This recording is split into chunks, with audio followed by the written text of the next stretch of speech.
Olá, meu nome é Nelson Cavalcante e hoje nós vamos dar a introdução ao estudo de dinâmica para o nono ano. A dinâmica é a parte da física que estuda não só os movimentos, mas também as causas dos movimentos. Ela vai estar preocupada em focar nas causas que levam os corpos a saírem do repouso e entrarem em movimento, ou estarem em movimento e virem a ficar em repouso. Só que para entender melhor como que nós chegamos nas teorias atuais com relação à dinâmica e nessa parte da mecânica, é preciso entender um pouco da história de como certas noções básicas com relação ao movimento, com relação às causas dos movimentos, foram evoluindo à medida que o tempo foi passando. Por isso a gente vai voltar um pouquinho no tempo e a gente vai analisar alguns cientistas, alguns filósofos, no caso de Aristóteles, que fizeram observações com relação à natureza. O Aristóteles viveu por volta de 300 a.C. Ele foi um dos primeiros a fazer esse estudo com relação à causa dos movimentos ou a análise de como eram os movimentos e porquê dos movimentos. Aristóteles ainda vivia numa época com pouco desenvolvimento tecnológico, mas para a época era bastante avançado, e ele, por si só, por ter um pensamento filosófico bastante avançado, bastante aberto, ele se desprendeu dos pensamentos até então e começou a analisar a natureza de forma um pouco mais empírica. Ele se diferia dos pensamentos anteriores, que diziam que você só podia entender a natureza através do campo das ideias. Já Aristóteles defendia que era necessário observar a natureza e só a partir daí você poderia fazer afirmações, só a partir daí você poderia descobrir a verdade com relação a essas observações. Bom, aqui a gente vai analisar dois pontos importantes, dois fenômenos importantes. Um dos fenômenos é a queda dos corpos, tá? E um outro fenômeno que era muito importante é o de lançamento dos corpos, tá? Ambos envolvendo, no caso, a eventual queda desses corpos. Porém, o que Aristóteles afirmava nessa época? Aristóteles acreditava ainda na ideia de que os corpos eram feitos, tudo na natureza eram compostos de apenas 4 elementos, que era o fogo, o ar, a terra e a água. E dependendo da constituição, o material dependendo da constituição dele, das proporções entre esses elementos, ele teria determinados comportamentos e determinadas propriedades. Nesse caso, ele explicava que uma pena demorava mais para cair do que uma pedra, do que um projétil um pouco mais denso, como por exemplo uma bola de metal, devido ao fato de que a bola de metal, ou a bola de pedra, ou a pedra, ela é composta de um material da terra. Então ela tenderia a voltar mais rápido para a terra, enquanto a pena seria composta mais de materiais, como por exemplo do ar. Então ele demoraria mais para ir até o chão.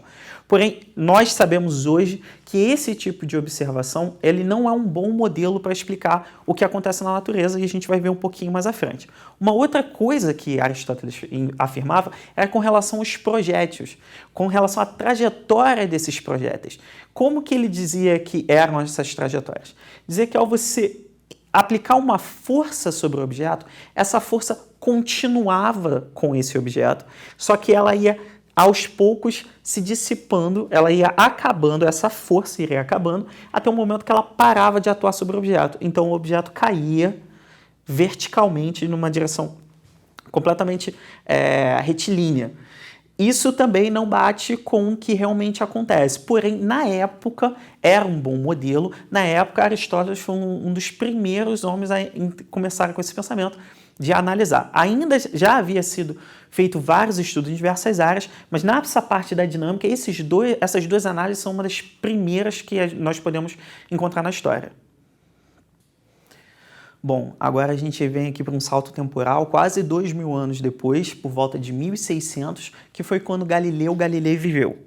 Galileu Galilei é conhecido como um dos pais do método científico, porque ele defendia a ideia que não bastava apenas observar os fenômenos para que você pudesse fazer afirmações e predições com relação a eles, mas era necessário também um método mais empírico, era necessário fazer experimentos que comprovassem essas afirmações, era necessário sempre fazer mais experimentos, testes após testes, para conseguir corroborar a sua ideia, ou seja, conseguir reafirmar se a sua ideia realmente bate com o que é observado ou não.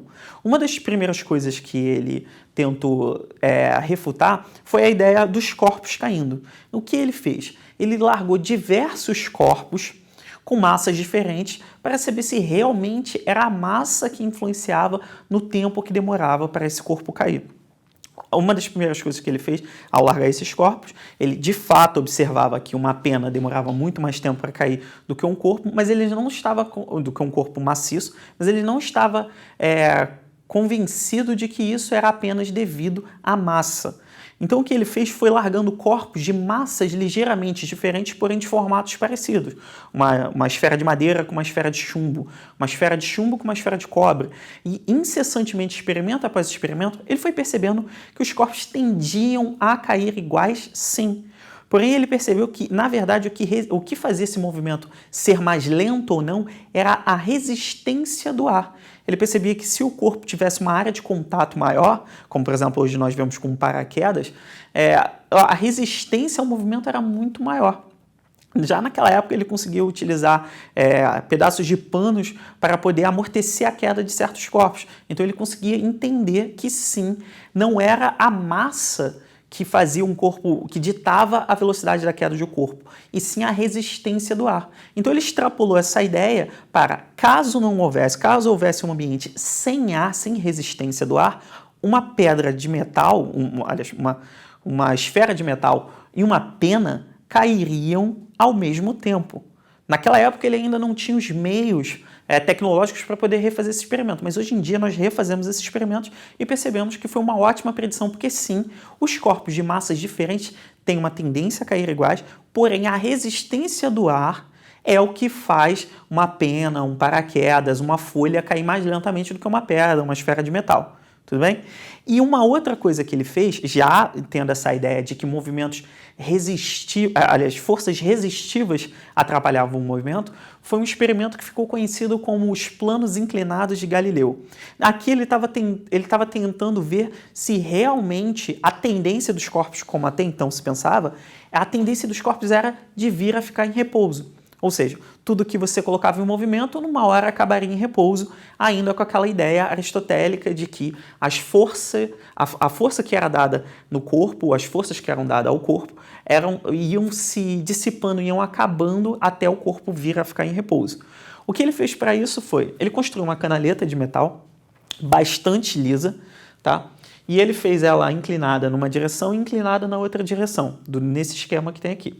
Ele largava uma esfera de metal também bastante lisa, e essa preocupação com relação à superfície, de que fosse bastante lisa, era exatamente porque ele já percebia que existia uma fricção entre as superfícies de contato, existia uma resistência causada pela fricção entre a superfície da esfera e a superfície do chão. Então ele estava bastante preocupado em eliminar o máximo possível essa resistência. E ele largava essa esfera de uma determinada altura, com relação à base desse plano. Quando ele largava essa esfera, ele deixava largava ela aqui com uma velocidade zero, ela por si só desceria o plano inclinado, ela descia o plano inclinado, passava aqui com uma determinada velocidade e subia esse plano inclinado, começando a reduzir a velocidade do seu movimento, começando a ficar em repouso, até que ela parava. Só que o que ele percebeu é que ela parava exatamente na mesma altura e voltava a descer o plano. O que ele foi fazendo foi extrapolando essa ideia. Ele começou a diminuir a inclinação desses planos. Ele foi diminuindo e percebendo que a bolinha tendia a continuar exatamente até a mesma altura de onde ela foi largada. Ou seja, ela percorreu uma distância muito maior agora, porque ela só vinha ficar em repouso e retornar, inverter seu movimento, quando ela chegava na mesma altura da qual ela foi largada. Então o que o Galileu fez foi extrapolar bastante essa ideia e chegar à conclusão de que se ele largasse essa bolinha num plano horizontal, dado esse plano ser completamente liso, sem nenhum tipo de fricção entre ele e a esfera, pelo fato desse plano nunca encontrar com essa reta aqui da altura, nunca chegar na mesma altura, essa bolinha nunca iria vir a ficar em repouso. Essa ideia de que os corpos, na verdade, tendem, se eles estão em movimento, eles tendem a ficar em movimento, foi uma ideia muito avançada para a época e foi bastante importante para a via fundamental que seriam as leis de Newton, que nós vamos estudar mais à frente. E por último, uma das coisas muito importantes que ele modificou o pensamento foi com relação exatamente ao lançamento. Dado que ele já tinha percebido que a força que você dava a um corpo não permanecia com ele, e sim, o corpo simplesmente tinha uma tendência a permanecer esse movimento, Galileu percebeu, não só por análise, mas por observação, que o movimento de corpos lançados, não era esse movimento triangular, esse movimento onde ele permanecia em linha reta e depois caía também em linha reta.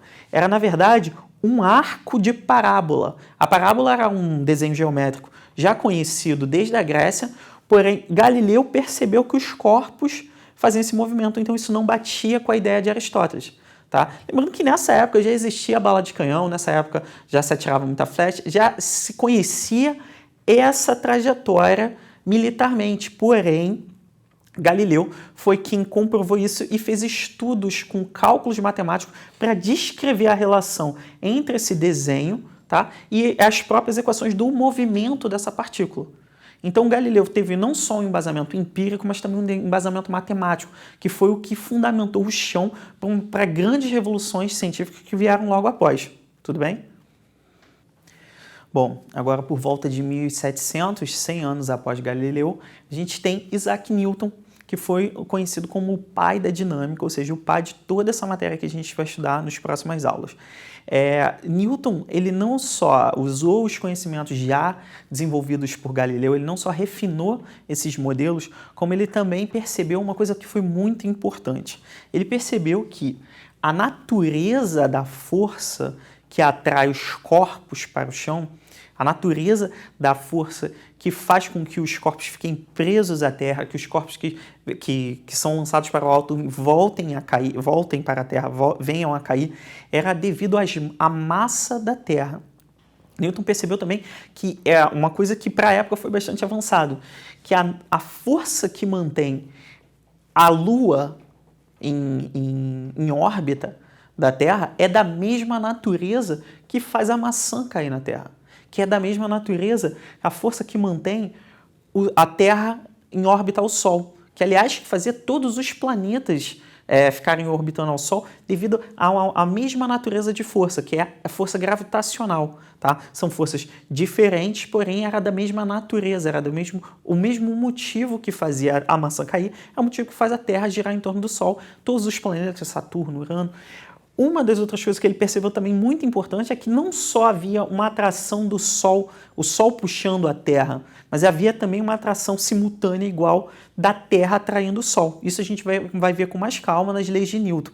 Mas essa descoberta foi um grande passo que ele trouxe, além de não só fazer essas análises com relação à natureza das forças, mas também fazer bastante estudo e bastante modelação matemática, modelos matemáticos que descreviam o movimento e a relação do movimento com as forças. Tudo bem? Bom, como Isaac Newton, basicamente, todo o estudo de dinâmica dele vai ser ao longo das próximas aulas, a gente vai ver com calma cada uma dessas descobertas dele. Essa foi a nossa aula de hoje, espero que você tenha gostado e até a próxima.